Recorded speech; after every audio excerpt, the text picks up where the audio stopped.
"Oh my God, what a beauty!" Dominic exclaimed, moving closer to her, but Obi drew him back immediately and dragged him out of the stall. Umuoma, who had been watching Dominic all along, watched on till they went out of her sight. Immediately they were out of sight. She got up, bid her father farewell, and left in a haste. At home that day, Obi warned his cousin sternly not to even dare going close or talking to Umuoma. Marriage and romantic relationships are strictly prohibited for that maiden. She belongs to the gods, he warned. Dominic stared at him in disbelief. "What? That is ridiculous," he exclaimed. "How can that beautiful maiden be forced to remain unmarried in the name of tradition? What kind of a selfish and wicked tradition is that? I think I am in love with her, and I will go for her," he added, trying not to sound furious. Umuoma village was known throughout the southeastern region of the country as the most successful village. The major occupations of the Umuoma people were farming and hunting, with other minor occupations like fishing, image carving, and craftsmanship. The village had a very big market which held every 4 days, with buyers visiting from within and outside the village. Like most traditional African communities, Umuoma had different customs and traditions. One of the most sacred traditions in the land was the selection of a beautiful maiden to become the wife of the gods. Every 40 years, the whole village would gather at the village square to begin the selection process. This was no small matter, for the chosen maiden would serve as a bridge between the mortal world and the realm of the spirits. Young virgins between the ages of 20 and 25 were invited to participate in a series of rituals and tests. These trials were meant to reveal the maiden with the purest heart, the strongest spiritual connection to the ancestors, and the deepest understanding of Umuoma's traditions. As the date drew near, the village buzzed with anticipation. Families dreamed of having their daughters chosen, for it was considered the highest honor one could receive. The chosen maiden would be respected for life, serving as a spiritual guide for the village. She would be cared for by the community for the rest of her days. She would attend important meetings with the king and elders, revered as the gateway to the gods. However, despite the beauty and prestige of this role, many maidens were afraid of it. The wife of the gods was forbidden from marrying. She would remain unmarried for life, devoted solely to the gods. She couldn't speak to men alone, even in public, and no man was allowed to enter her hut. Only women and children could visit her. The selection ceremony happened every 40 years, but if the chosen bride died before 40 years, another selection ceremony would take place 6 months after her demise. It was very uncommon, however, that a chosen maiden dies before the expiration of her tenure. It was that time in Umuoma when another maiden was to be picked to be the wife of the gods, and the village was buzzing with excitement in preparation for the historic event. The king Azubuike had sent the town crier to go round the village and announce that families should prepare their daughters for the selection rituals. It was compulsory that every maiden within the age range partook in the ritual process. Holding back one's daughter was seen as a taboo. Excitement filled the air. Families prepared their daughters, and the maidens began to see themselves in the sacred role. The last selection, 40 years ago, had chosen the beautiful Adanma, who was now 62 years old.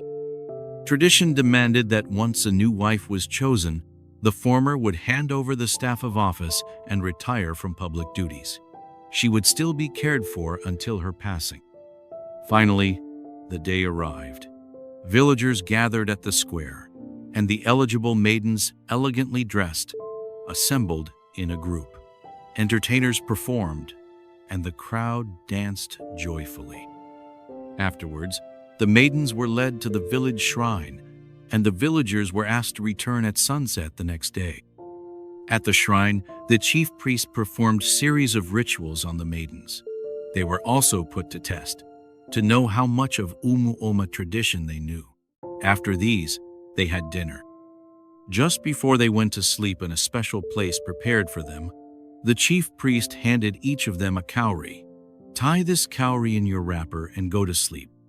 The chosen one will have a dream, and her cowrie will turn into a golden egg by morning, while others would still have white cowries, he said as he handed each of them one cowrie. They all collected the cowries and went to sleep. The next morning, they assembled again to present their cowries.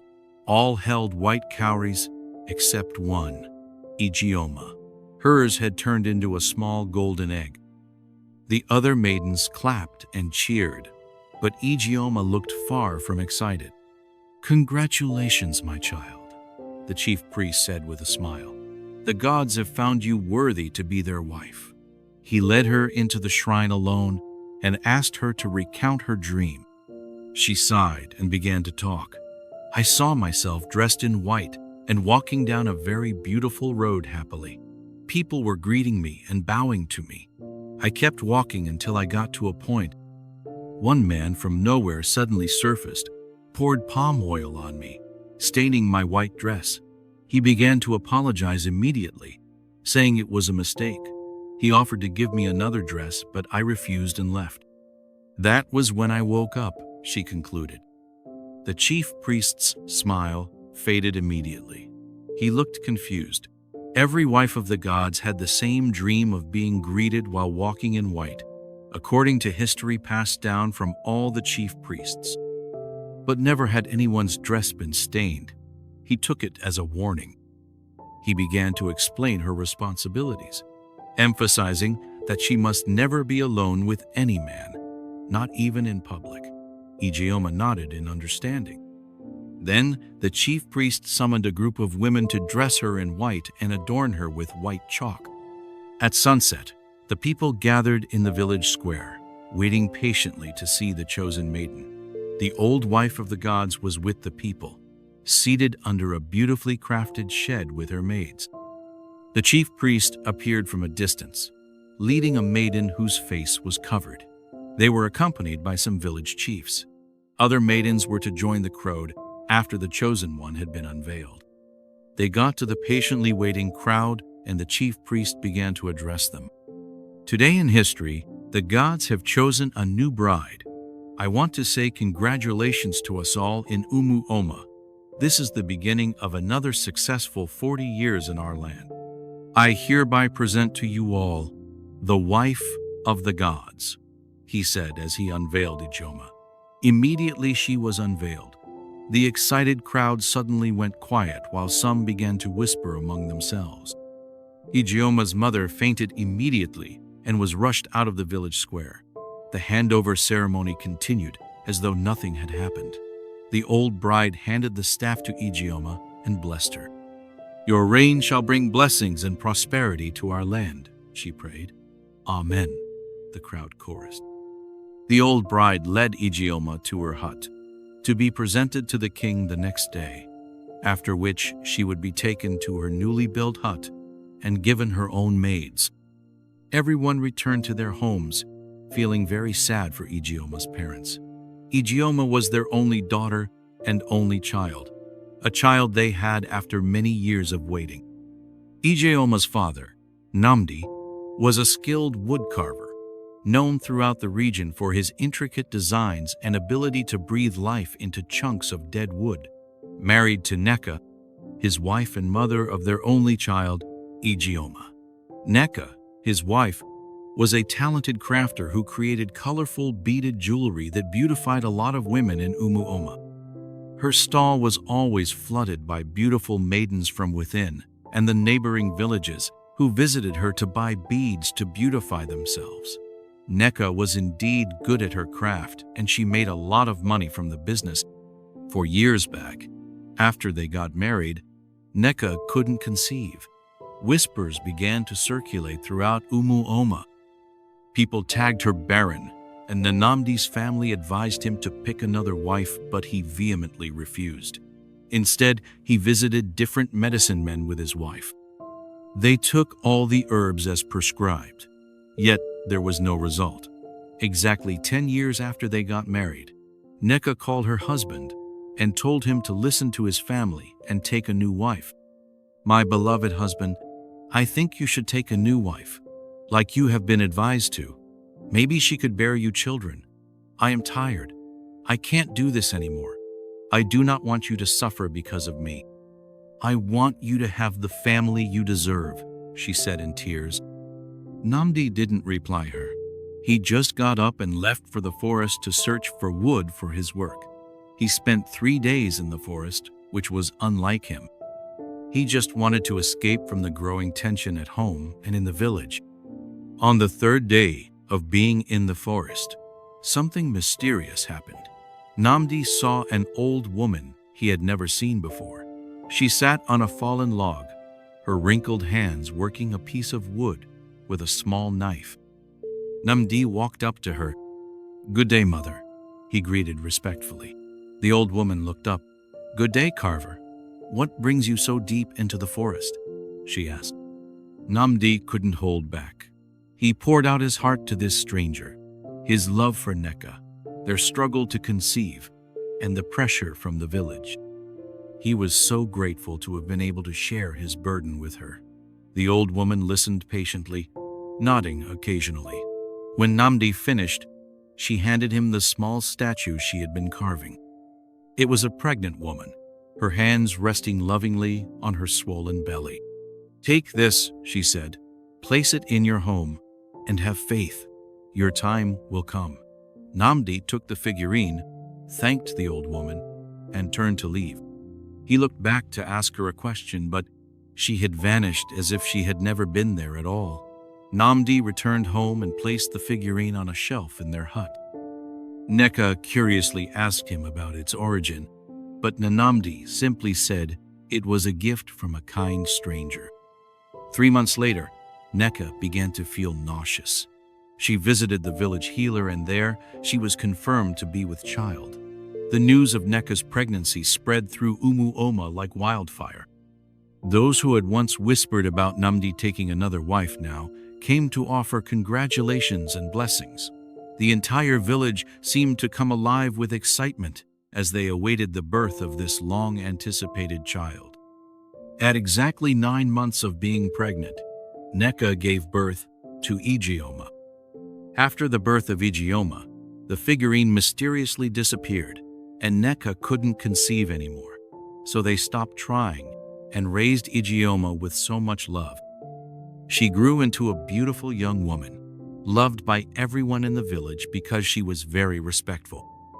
Like other children in the village, Umuoma attended the same missionary primary school that was established in the village by some white missionaries shortly after she was born. In school, she learnt to read, write, and communicate in English language, which helped her to interpret to her parents' clients from the city who couldn't speak their own dialect. After her primary education, Umuoma joined her mother in her crafting art and soon became an expert in crafting beautiful beads. This was who she was, until the selection ritual for the wife of the gods was announced, and she was eventually chosen by the gods. Neka and Namdi, Umuoma's parents, had hoped that one day Umuoma would get married and give them many grandchildren, since she was their only child. After Neka was rushed out of the village square, following the unveiling of Umuoma as the new wife of the gods, she was resuscitated. Immediately she regained consciousness, she burst into tears. "How can the gods give me one child after 11 years of marriage, only to snatch her away from me and put her in a position that wouldn't allow her get married and have her own children?" Neka said as she continued to wail and refused to be consoled. Namdi sat at a corner, watching helplessly as his wife continued to cry. The day after Umuoma was made the wife of the gods, she was presented to the king in his palace. A mini-feast was organized for her, after which she was led by the chiefs and the old wife to her newly built huts. The huts were fully furnished, and a big box of different fabrics was kept in her inner chamber. Umuoma settled into her new home. As she went to sleep that night, reality began to set in. She missed her mother's touch, and her father's warm smile. She closed her eyes and prayed silently to the gods, asking for strength for the task ahead. That night, Umuoma had a dream. In that dream, she was walking down a bushy path. She came to a point, and she suddenly heard someone call her name from behind. She turned to see who it was but saw no one. The voice called out again, and this time, the sound came from a tree nearby. She turned, facing the tree. "You are special, and that is why you were chosen. From today, you receive the gift of prophecy and blessings. Once every month, you will go to the market and stop by at 3 different stalls. Touch their tables and say, 'Great sales today.' The Spirit will lead you to the stalls mapped out for blessings on each visit," the voice said. Umuoma nodded in understanding. "You are the intermediary between the gods and the people, and you will be working closely with the chief priest to perform rituals and interpret signs from the spirit world. Close your eyes and stretch forth your hands," the voice commanded. Umuoma did as she was told, and a smoke-like substance was passed from the tree to her. At this point, she woke up. She felt different, and she knew immediately that something had happened to her. She woke up the next day and called in her maids. Together, they began to arrange her things and settle in properly. One of them quickly made breakfast of akara and pap for them. Her mother visited her in the afternoon on the same day. Umuoma was so grateful for that visit. It was her first time of seeing her mother since she was rushed out of the village square after her unveiling. Although her friend had informed her that her mother was resuscitated and was doing fine, she hugged her mother so tight and told her how much she missed her. Neka was so happy to see her daughter and wished that moment didn't end. She couldn't hold back her tears. "I missed you too, my baby," she said softly. They talked about her new position. Umuoma assured her mother that everything would be all right. "I have accepted my fate.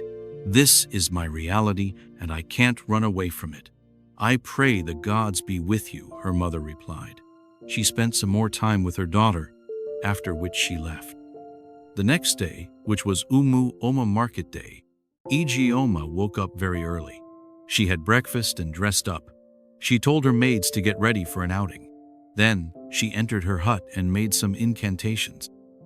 She emerged from her hut, and without saying a word to her maids, she made her way out of the compound while they ran after her. They got to the market. Villagers were bowing to her in greetings, but she didn't notice until she had gone round the market, touching 3 different stalls as led by the spirit. As she touched, she said, "Great sales today," while the people quickly replied, "Amen." That day, those particular traders recorded the greatest sales ever. Buyers from different villages patronized them, and they returned home with almost no produce left. That became Umuoma's routine, once every month. Traders looked forward to it and prayed to be favored by her. Umuoma's position came with immense power, but also heavy restrictions, which she gladly adhered to. She was never seen talking to a man alone without her maids. Every young man in Umuoma avoided her like a plague. All they did when they saw her was bow in greetings. None of them wanted to attract the wrath from the gods. Umuoma was invited to very important meetings with the king and the chiefs, and she made amazing contributions. Despite her position, she remained humble and respectful to everyone she came in contact with. She was always seen dressed elegantly with beautifully sewed fabrics. Her gift of prophecy had averted conflicts with neighboring villages and outbreaks of disease in Umuoma. The villagers respected her, and many of them sent gifts of different farm produce to her hut. Women and children also found time to visit her and have special moments with her. Everything went on smoothly for 5 years, until one day, something unusual happened to Umuoma. It was Umuoma Market Day, and Umuoma went to the market to proclaim blessings and great sales on traders as usual. On this particular day, her father's stall was her third stop. After she had blessed his stall and goods, She decided to stay back and spend some time with him. She sat down with her maids beside her, and she began to discuss with her father. Shortly after, people began to troop into the stall to buy images. Namdi became so busy with sales that he completely forgot that his daughter was still around. Obi, the village's most popular palm wine tapper, walked in, closely followed by another man whom Obi introduced as Dominic, his cousin from the city. Dominic, though from Umuoma, had lived his entire life in the city and was in Umuoma for the first time, so his cousin was showing him round the village. "My cousin needs some beautifully carved images for display in his house in the city," Obi said. Namdi welcomed them with a warm smile and showed them round in his stall. They picked 2 images and made payments, but just as they were about to leave, Dominic noticed Umuoma. He was blown away by her beauty, and he couldn't help but stop in his track. "Oh my God, what a beauty!" Dominic exclaimed, moving closer to her, but Obi drew him back immediately and dragged him out of the stall. Umuoma, who had been watching Dominic all along, watched on till they went out of her sight. Immediately they were out of sight. She got up, bid her father farewell, and left in a haste, while her maids ran after her, wondering what had gone wrong. Umuoma had felt a jolt like lightning through her body as she watched Dominic in her father's stall. Never before had she experienced such an immediate reaction to another person. That night, as she tried to meditate, her thoughts kept drifting to the handsome Dominic. His warm brown eyes and easy smile were imprinted in her mind.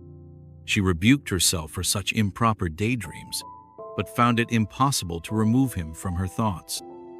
At home that day, Obi warned his cousin sternly not to even dare going close or talking to Umuoma. Marriage and romantic relationships are strictly prohibited for that maiden. She belongs to the gods, he warned. Dominic stared at him in disbelief. "What? That is ridiculous," he exclaimed. "How can that beautiful maiden be forced to remain unmarried in the name of tradition? What kind of a selfish and wicked tradition is that? I think I am in love with her, and I will go for her," he added, trying not to sound furious. He couldn't sleep that night. Umuoma's image kept flashing through his mind. "I will not only have a romantic relationship with her, I will marry her," he said as he forced himself to sleep. The next day, he asked Obi for more information about Umuoma. Obi gave him her address, but warned that men weren't allowed to visit. Dominic nodded, pretending to let go of his interest. 3 days later, he picked Obi's sister's clothes on the line where she hung it to dry. He sneaked out of the house late in the evening, changed into the clothes in a nearby bush, and fixed 2 oranges in his chest. Then he headed for Umuoma's hut. He arrived at Umuoma's hut, speaking in a female voice. Her maids welcomed him, and one of them went in to inform Umuoma of his presence. She came out and stood before him. He quickly bowed his head in greeting, introducing himself as a lady from the city who is in the village to carry out some research work. Umuoma invited him into the visitor's hut. They sat down and he began to ask her questions. She answered all the questions with a gentle smile, while he engrossedly took notes. They talked for some time, while Dominic maintained his feminine disguise. He asked her about her position and how she felt about her restrictions. "The gods will strengthen me," Umuoma said simply. After he was done taking notes, he got up to leave. But just before he stepped out of the hut, he dropped the disguise. "Thank you for your time, Umuoma. I hope we'll meet again soon," he said in his real voice. A shiver ran down her spine. She recognized him instantly. He left immediately before she could find her voice. Umuoma completely lost her peace. She tried to control her feelings, but she couldn't. She realized she had fallen deeply in love with him. She thought of reporting him to the king, but she couldn't bring herself to doing it. She didn't want to hurt him in any way. Dominic continued to meet her, disguised like a woman, over the following days. He played his game so well that his cousins didn't find out. Umuoma stopped inviting him into her hut. Whenever he visited, she would sit outside with him and ask her maids to go about their duties. She knew what they were doing was dangerous, but she couldn't help herself. For the first time in her life, she felt truly seen as an individual, not just a vessel for divine will. Dominic challenged her thoughts and made her laugh. With each passing day, her feelings for him grew. One night, it began to rain. Umuoma asked her maids to go to sleep, while she entered her hut to sleep as well. Just before she laid down, she heard a knock on her door. She opened the door and was shocked to see Dominic. He didn't even disguise this time. As soon as she opened up, he ran into her hut to escape from the rain. "I just came to tell you that I will be leaving tomorrow, but I will surely come back to see you," he said, catching his breath. Umuoma's countenance changed. She didn't want him to leave. She had grown used to spending time with him. "I will miss you," she said calmly, blinking back tears. She knew it was forbidden for her to feel that way. She knew the gods might strike her down at any moment, but she couldn't help it. That night, they both got carried away and made out. Immediately it happened. There was a sudden and heavy thunder that shook the whole of Umuoma land. Even Umuoma was terrified, but it was too late. Dominic bid her farewell after and left her hut. First thing in the morning, he left Umuoma for the city. Umuoma felt many things at once. A part of her was happy, truly happy, to have loved and been loved by a man for the first time in her life. But deep inside, fear was growing. She had broken a sacred rule, something forbidden, and she didn't know what would happen next. The thought of the gods' anger made her heart beat fast. The next day, she wanted to make her normal morning incantations, but she discovered that she couldn't. While she was still struggling with that, she heard screams from outside her hut. She ran out to find out what had happened. Her maids were panting heavily, trying to catch their breath. "We just returned from the stream, where we went to fetch water. The stream has dried up," one of them answered when she asked what the problem was. Umuoma had 2 streams, from which they fetched water for drinking and cooking. Mimirima was close to the village, while the second one was far and inside a forest, which was why the villagers hardly went there. Now, Mimirima had just dried up, which meant they had to go all the way into the forest to fetch water. Umuoma was shocked. She went back into her hut, got dressed and made her way out of the compound, followed closely by her confused maids. She went straight to the chief priest and reported to him that the stream had dried up. They were still talking when a man and a woman ran into the chief priest's compound, screaming, "Wise one, we are just coming from the river. The water smells like rotten egg. We couldn't even bath or wash in it," one of them reported.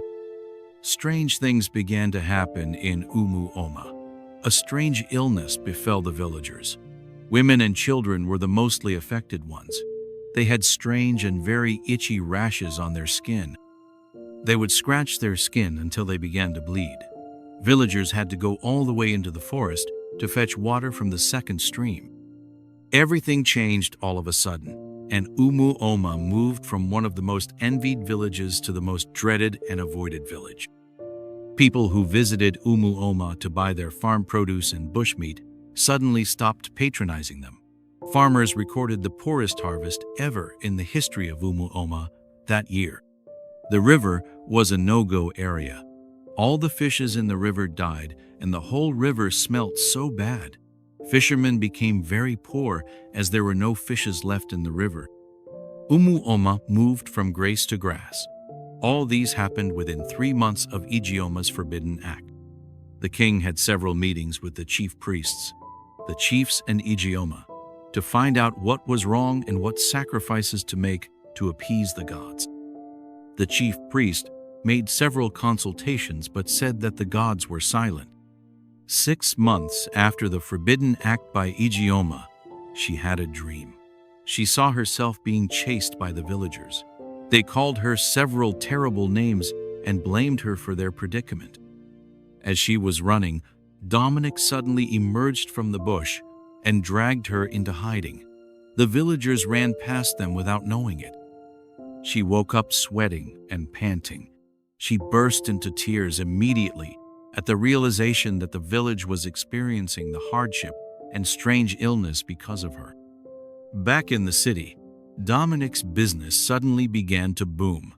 He was cobbler who handmade leather shoes, but his customer base remained limited to locals who appreciated his handiwork. However, Dominic's life took a surprising turn after he returned from his visit to Umuoma, his hometown. One day, James, a popular boutique owner from a big city, walked into his shop during a tour. He was impressed by Dominic's unique designs and attention to detail and immediately gave him a contract to make shoes for his boutique. Dominic was shocked but excited. He gave it his best and created beautiful designs. When the shoes were displayed in James's boutique, they sold out faster than any of the other products. James was so impressed that he introduced Dominic to his friends, who also owned boutiques. Soon, many of them, and other boutique owners as well, started placing large orders for Dominic's shoes. Business grew quickly, and Dominic became so busy that he completely forgot about Umuoma. He was enjoying his new fame and success. As demand increased, he had to expand his workshop and hire more workers to meet the growing orders. The once quiet shop became full of life and activity. In less than 6 months after returning from the village, Dominic had made so much money and become very rich. One day, he went out to visit an old friend in town. As they were catching up, his friend shared a strange story that had happened in his neighborhood. A young man, who used to be very poor, once helped a stranded lady by letting her spend the night in his house. According to him, one thing led to the other and they made out. The next morning, the lady left, and he never saw her again. Not long after that, things began to change for him. He got connections that opened doors, and he became very rich.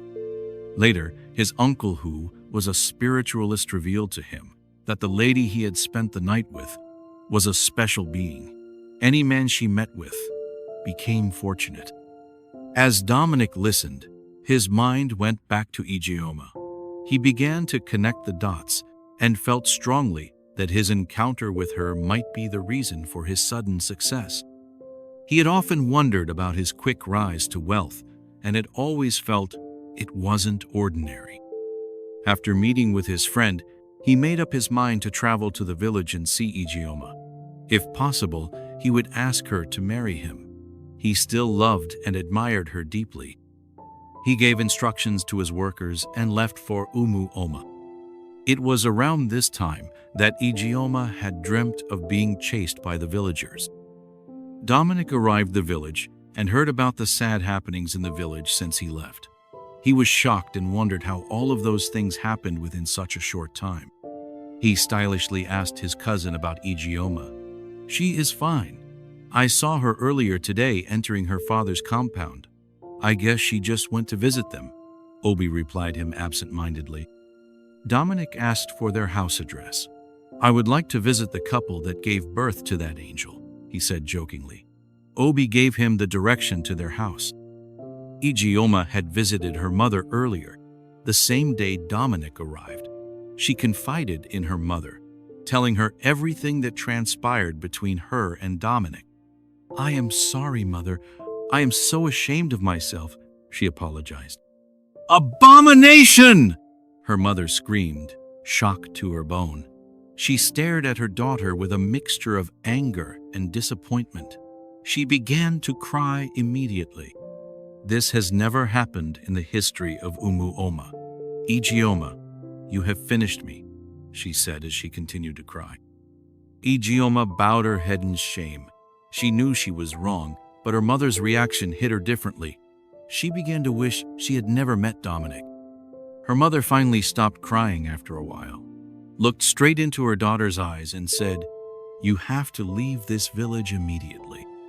Sooner or later, the chief priest will find out, and that will mean trouble for you." Umuoma nodded gently. Namdi, her father, was away in the forest. When he returned, Neka narrated to him all their daughter, Ijeoma, had told her. Namdi knew what his daughter did was wrong, but he didn't judge her. "We need to act fast," he said. His wife agreed. They were still talking when a young man entered the compound and introduced himself as Dominic. The name rang a bell immediately. "Are you the Dominic that lured my daughter into eating the forbidden fruit, putting the whole village in this mess?" Neka asked. Dominic was shocked at the question. "What do you mean by we put the whole village in a mess?" he asked. Ijeoma's parents explained everything to him, telling him the gravity of their offense and how Ijeoma had dreamt of being chased by the villagers. "Time is ticking, Dominic. Thank the gods you are here. My daughter must leave this village latest by tomorrow," Namdi said authoritatively. They came up with a plan. Neka was to go to Ijeoma's hut very early the next day, before her maids woke up. She was to bring her to her father's compound. From there, Dominic would take her out of the village. They all agreed, and Dominic left. That night, the chief priest made further consultations again, and he received a message from the gods. "The wife of the gods has been defiled by another man, and the gods are angry. The only way to get Umuoma out of the mess was to sacrifice her to appease the gods." The chief priest was so furious. He wanted to go out to the palace that night to inform the king, but it was too late. He decided to wait till the next day. Very early the next day, immediately he heard the first cock crow. He made his way to the palace, where demanded to see the king. "It is urgent," he thundered, startling the guards and getting them on their toes. They ran in to inform the king of his presence. It was still dark, so it took a while for the king to step out. When he finally did, the chief priest revealed his finding to him. "Ijeoma, the wife of the gods, has been defiled, and that is why Umuoma is in this mess. The only way out is to sacrifice her to the gods to appease them, else worse calamity would befall Umuoma," he said quickly. "Abomination!" the king shouted with rage. He called 2 guards immediately and ordered them to go to Ijeoma's house and bundle her to the palace. The guards ran off immediately. When they got to Ijeoma's compound, they met one of the maids sweeping. They asked her to call Ijeoma out immediately. The maid went into Ijeoma's hut and returned immediately, looking confused. "She's not inside," she said. The guards didn't believe her. They went into the hut, searched thoroughly, and truly, Ijeoma was gone. They returned to the palace and told the king what they had found. "Then go to her father's house," the king ordered. "If you can't find her there, bring her parents to me. Locking them up will force her out of hiding," said the king yelled. The guards ran out again. By this time, the darkness was clearing up and the morning was getting brighter. Meanwhile, in Nanamdi's compound, Dominic and Ijeoma were getting ready to leave. Her father told them to take the bushy path behind the house that would lead them to the northern boundary. He stepped out to get a chewing stick from the tree in front of his house. From a distance, he saw the palace guards approaching. He knew they were coming for his daughter. He rushed back inside. "You must leave now," he said urgently. Turning to his wife, he added, "Go with them. I'll face whatever comes next. As far as I'm concerned, Dominic is a stranger to this land. Please go with them and take care of Ijeoma." Neka wanted to protest his decision. She didn't want to leave her husband, but he insisted. "Go now. The guards are almost here," he thundered. Dominic, Ijeoma, and Neka, her mother, ran through the backyard, down the bushy part. They ran into the forest and continued to run without looking back. The guards got to the compound, and when they couldn't find Ijeoma, they dragged Namdi, her father, out and took him to the palace. King Azubuike asked Namdi about his daughter's whereabout, but he refused to utter a word. He simply just stared silently. Turning to the head of the guards, the king said, "I am sure they couldn't have gone far. Ijeoma was seen yesterday evening. Gather all the guards together and seal up all the exits of Umuoma. She must not escape," he roared. The guard swung into action immediately, while Namdi was thrown into the palace cell. Umuoma had 3 exit points. The guards divided themselves into 3 groups and made their way to the 3 exits. Meanwhile, Dominic and the 2 women continued to run until they got to the exit boundary. By this time, the morning sun was already up, and Ijeoma and her mother were very tired and panting heavily. "I need to rest, else I will faint," her mother said. So they stopped to catch their breath. Dominic was still pacing up and down, thinking of how to get them out of there, when he looked back and saw some palace guards approaching from a distance. "They are coming!" he shouted. "What do we do now?" he asked helplessly. Just then, they saw an old Peugeot car approaching. They flagged down the car and, luckily for them, the driver stopped. "We are in danger. Please, help us out of here," Dominic begged. Without asking too many questions, the kind driver opened the door for them and they got in. He sped off just as the guards reached the boundary. The guards ran after the car for a while, but got tired and gave up. They returned to the palace and explained to the king what had happened and how Ijeoma, her mother, and a strange man were able to escape.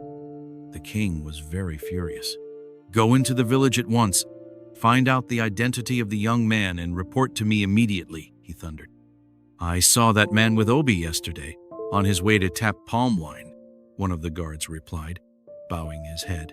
The king wasted no time. Obi and his father were summoned to the palace. When they arrived, King Azubuike fixed a sharp gaze on Obi. "Who was the young man that was seen with you yesterday?" he asked.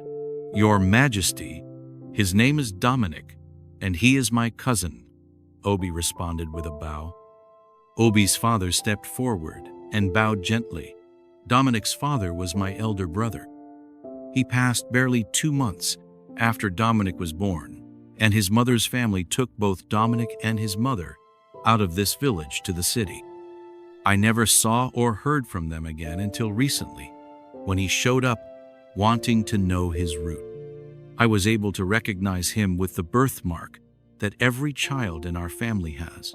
Also, he is a spitting image of my late brother," Obi's father explained. His father paused before continuing. "He knows nothing about our traditions. If he did, he would never have dared go near Ijeoma." The king's eyes narrowed. "Do you know where he lives in the city?" "No, Your Majesty," Obi's father replied. "I have never been to the city. We have no business with your nephew. Our business is with Ijeoma.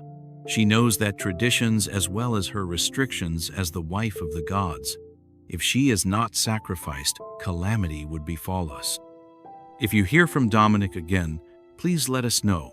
He is our only link to Ijeoma," the king said. Obi's father nodded in agreement. By now, the news of the chief priest's revelation had spread through Umuoma like wildfire. The villagers were shocked, and some refused to believe it. "Ijeoma has always been a good girl," one man told his friend as they made their way to the farm. "She knows the traditions of this land very well. There must be some mistake. Ijeoma could never do such a thing." Meanwhile, the Peugeot driver continued on the road for over 2 hours before finally pulling over in a small town. He dropped them off at a park. They alighted quickly, thanked him sincerely, and made their way to the bus terminal. From there, they boarded a bus and headed to Lagos. Dominic took them to his house, grateful to God for saving them. He lived in a modest 2-bedroom apartment in Ikea. He showed them to the spare room while he went into his own room to rest. Immediately, he left their room. Ijeoma's mother burst into tears. She cried bitterly, thinking of her beloved husband and the danger he might be facing back in the village. "My dear husband, may the gods protect you," she prayed silently as she continued to cry. They began to settle in gradually.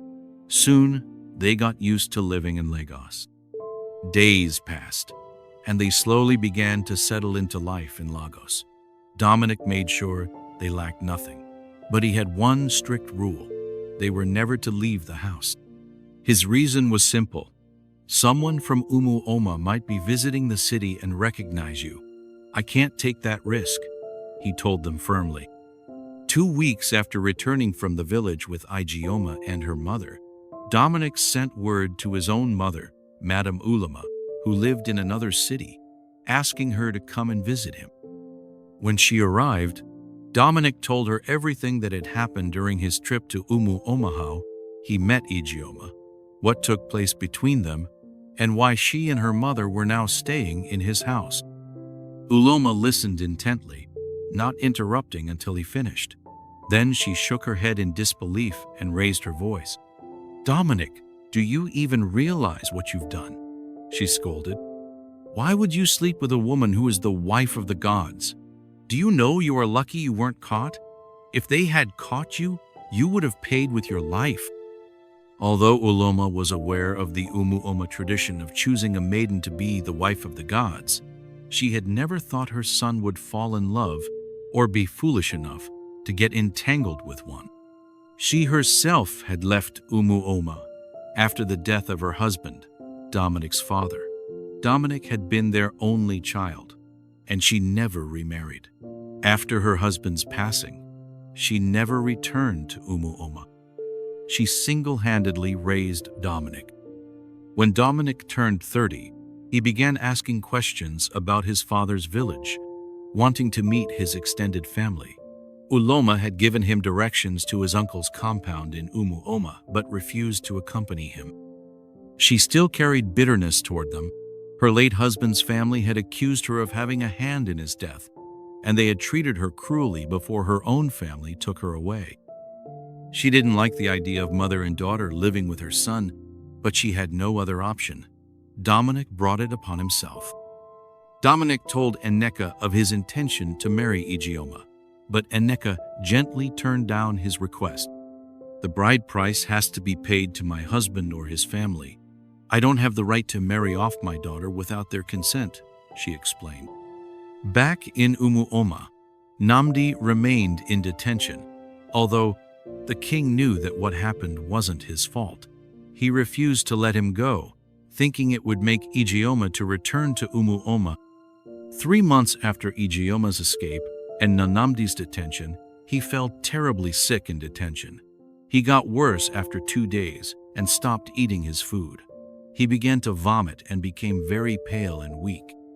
The king ordered for his release, and the village medicine man was sent to his hut to nurse him back to health. The medicine man began treatment. He gave him different herbs to take and bath with, but instead of getting better, he got worse. His elder brother moved in with his wife so they could take care of him. Namdi's health worsened by the day, despite the effort of the medicine man. One cold night, after the medicine man had left, Namdi called his elder brother and his wife to his sickbed. With his breath growing shallow and his voice barely more than a whisper, he reached for his brother's hand, gripping it weakly, but with all the strength he had left. "Brother, thank you," he murmured, his voice trembling. "Thank you for the love and the care you have always shown me." He paused to gather enough air, every word costing him effort. "If you ever find my wife, if you ever see my daughter again, tell them I love them. Tell them they were my heart, my everything." A tear rolled down his cheek as his grip loosened. "Please, I beg you, protect my daughter. Don't let the village take her life. Don't let them sacrifice her. Promise me, you'll keep her safe." His chest rose and fell slowly, each breath heavier than the last. The room seemed to grow quieter, as though the world itself leaned in to listen to his final plea.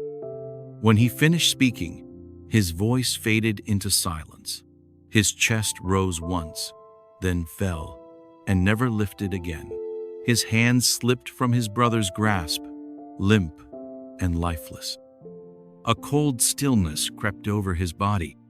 His brother's wife, who had been standing at the foot of the bed, let out a sharp, heart-wrenching scream that pierced the air. "Namdi, "Namdi!" she cried, rushing to his side. But it was too late. Namdi had gone to join the ancestors. The news spread quickly through Umuoma. His family buried him according to the customs and traditions of the land, with the sound of drums echoing in the distance and the elders chanting the farewell rites. Men lowered him into the earth while women wailed, their cries mingling with the rustle of the wind through the trees. But as Namdi was laid to rest, Umuoma's troubles deepened. Strange illnesses continued to plague the people, moving from one household to another like an unseen shadow. Crops withered before harvest, and famine gripped the land. The once vibrant village grew thin and weak, their faces hollow from hunger and hardship. Far away in the city, on the very day Namdi passed, Neka, Ijioma's mother, had a dream.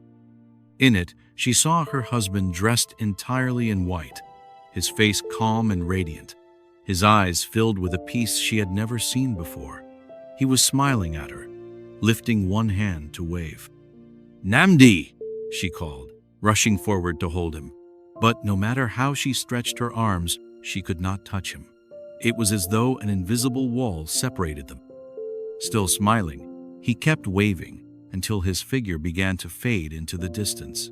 Just before he disappeared completely, his voice came to her soft, loving, and final.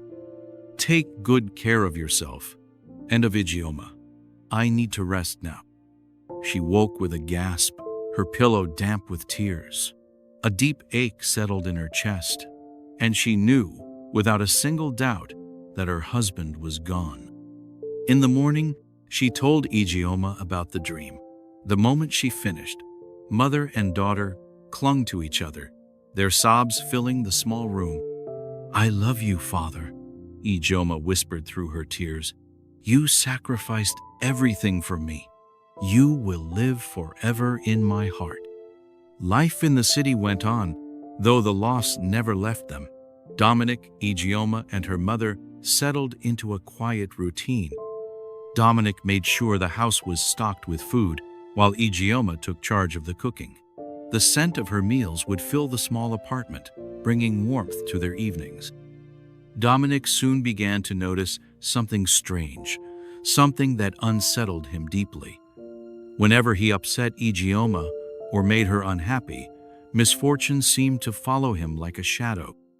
One day, Ijeoma asked him to buy some okra on his way home because she was craving it. But Dominic forgot. When she asked about it, he snapped at her. "I'm tired, Ijeoma. Please don't disturb me," he said sharply, his voice carrying more irritation than he intended. Ijeoma said nothing, but the hurt in her eyes spoke volumes.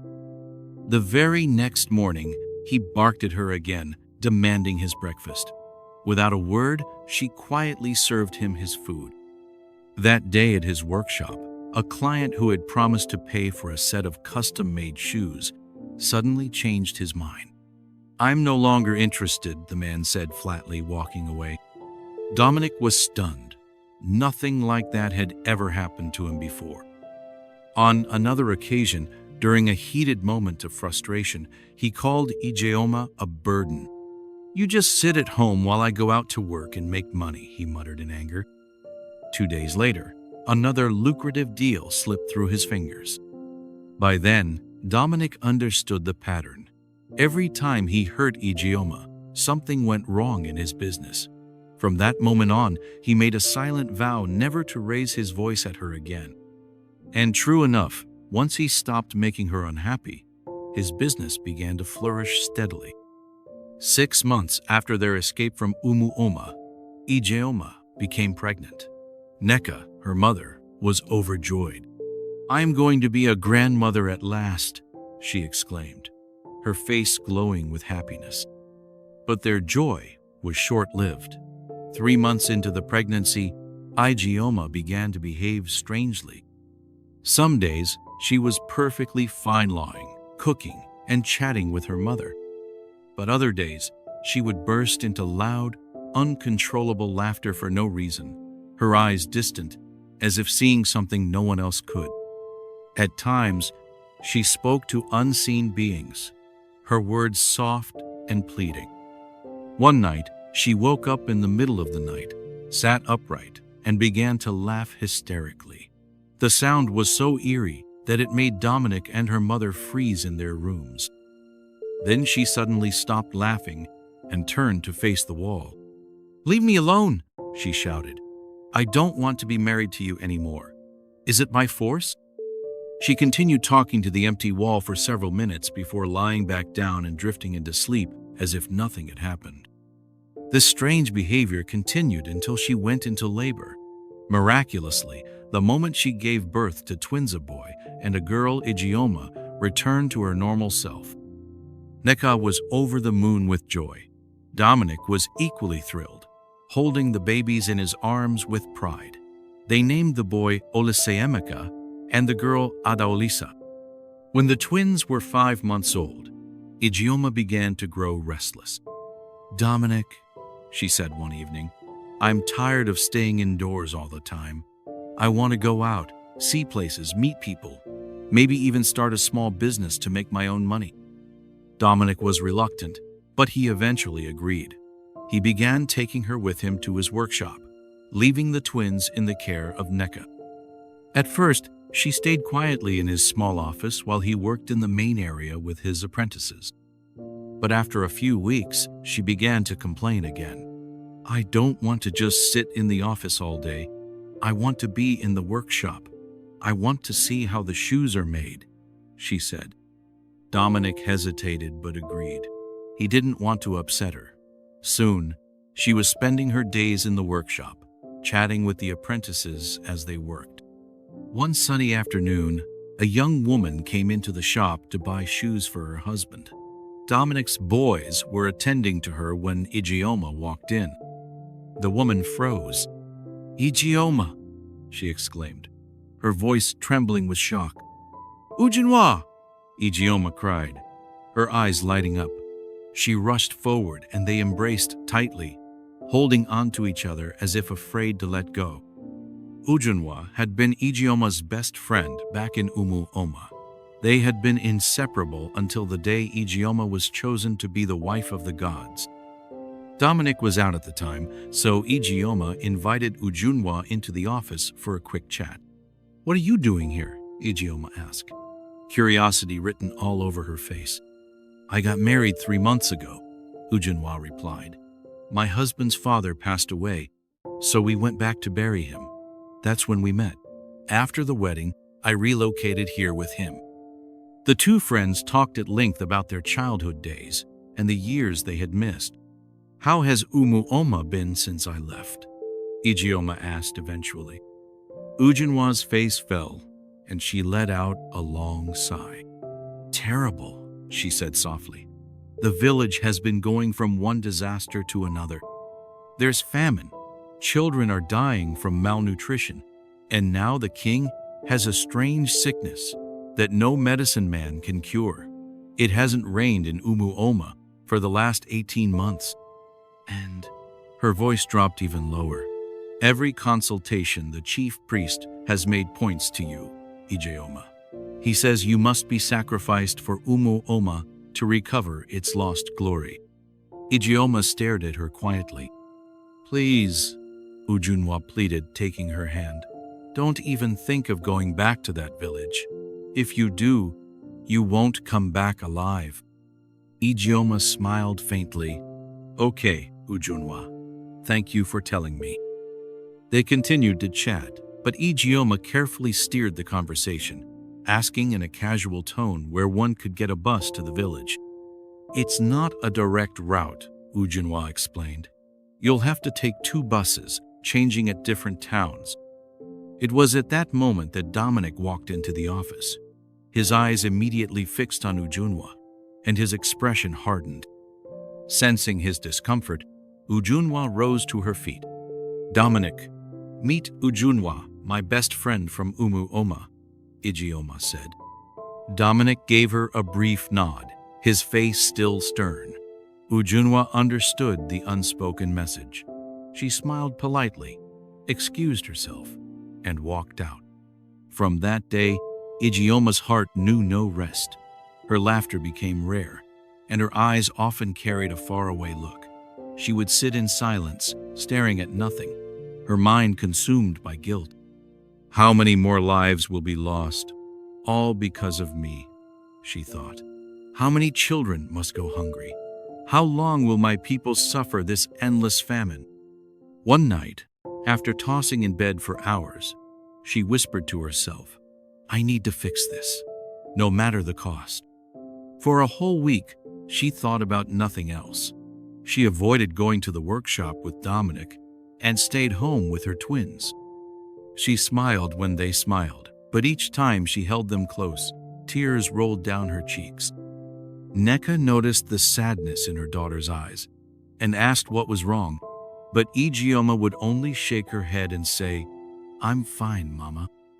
On the 7th night, she woke her mother up.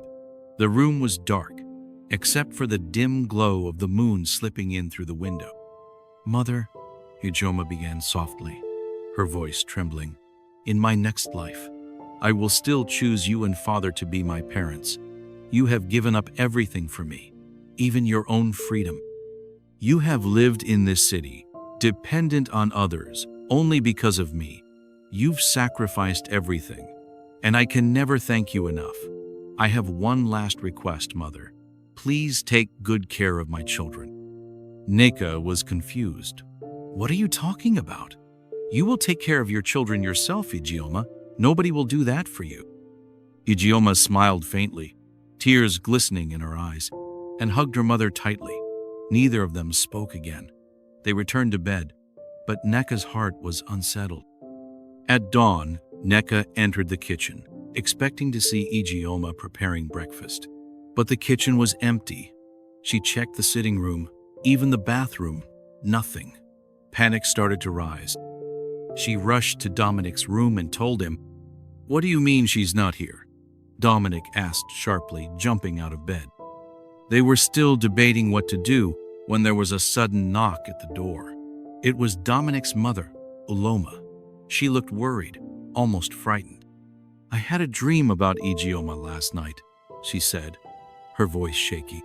She was standing by a river, saying goodbye, and then she disappeared into the water. I came early because I think she might be up to something bad. Dominic's stomach dropped. He rushed into his room to grab some money so they could start searching immediately. As he pulled open his drawer, something caught his eye, a small folded note. His hands trembled as he opened it. Thank you for everything. Please take care of our children. I can't continue to live while the whole of Umuoma suffers for my sins. I love you, Dominic. No, Dominic shouted, his voice cracking. He ran back into the living room and read the note aloud. She's on her way to Umuoma. We must stop her. Within minutes, Dominic, Neka, Umuoma, and the twins were in his car, speeding toward the bus park. Dominic drove as if every second would decide life or death. At the park, they questioned the men working there. Yes, a bus to the east left about 3 hours ago, one of them said. Dominic's chest tightened. She's in that bus, he muttered grimly. Ijeoma's journey to Umuoma was silent and heavy. She sat by the window, clutching a small kitchen knife wrapped in cloth. Her mind was calm, almost too calm. She had already accepted her fate. By the time she stepped into Umuoma, it was dusk. Words of her return spread like wildfire. The villagers watched in shock as she walked past, heading straight for the shrine. The knife in her hand made them keep their distance, but they followed from afar, whispering among themselves. With each step she took, the crowd behind her grew. When she reached the shrine, she stood tall and called out in a loud, commanding voice, Izemuo! The chief priest emerged slowly. His face was pale, his eyes dark with exhaustion. I greet you, great people of Umuoma, Ijeoma began, her voice strong. I am Ijeoma, daughter of Nnamdi and Nneka, and the former wife of the gods. I have come to present myself for whatever rituals are needed to restore the lost glory of our land. But before that, I must speak." The crowd held its breath.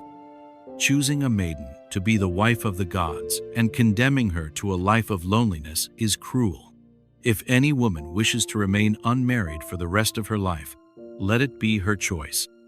No maiden should be forced into it in the name of tradition. This ends with me." She turned her gaze to the crowd, her eyes burning with conviction. "If any maiden is ever forced into this role again, Umuoma will know no peace. The king will lose his mind. Strange sickness will plague the land, and the gods will turn away from us. So shall it be." Without another word, she entered the shrine, knelt before the altar, and in one swift motion, ended it all. A gasp rippled through the onlookers at the doorway. Immediately, the sky roared with a deafening clap of thunder. The clouds above, dry for nearly 2 years, began to swirl and darken. Just then, Dominic and Neka arrived, with Umuoma in the car cradling the twins. They ran toward the shrine and peered inside, only to see Ijioma's lifeless body lying on the cold ground. Neka's scream tore through the air. Dominic wrapped an arm around her, pulling her away just as the first raindrops fell. It was the first rain Umuoma had seen in almost 2 years. In the days that followed, the rain continued. The land began to heal. Crops sprouted, rivers swelled, and the famine eased. The king recovered from his mysterious illness. The tradition of the wife of the gods was abolished forever. Dominic traveled to Umuoma again to pay Ijioma's bride price to her father's family, securing his right to raise their twins. She was buried with honor, and her name became a symbol of sacrifice and freedom in the village's history. Back in the city, Dominic prospered in his business. He built a comfortable house for Neka and set her up with a thriving foodstuff business. The twins, Olisemika and Adaulisa, lived with their grandmother, filling her days with joy and laughter. 5 years after Ijioma's death, Dominic married a kind Yoruba woman, and together they had more children. Life moved forward, but the memory of Ijeoma remained alive in the hearts of those who loved her. For Neka, the twins were her greatest comfort. Adeolisa, with her mother's eyes and smile, often made her heart ache with both love and longing. One quiet afternoon, as she watched them playing in the living room, Neka whispered to herself, "I know I lost you, Ijeoma, but you left me with these beautiful children. In them, I see you. In them, I have hope, and I know everything will be all right." And for the first time in many years, she smiled without tears. Thank you so much for watching this masterpiece. Kindly subscribe to our channel for more amazing and interesting stories. Watch out for our next story. Bye for now.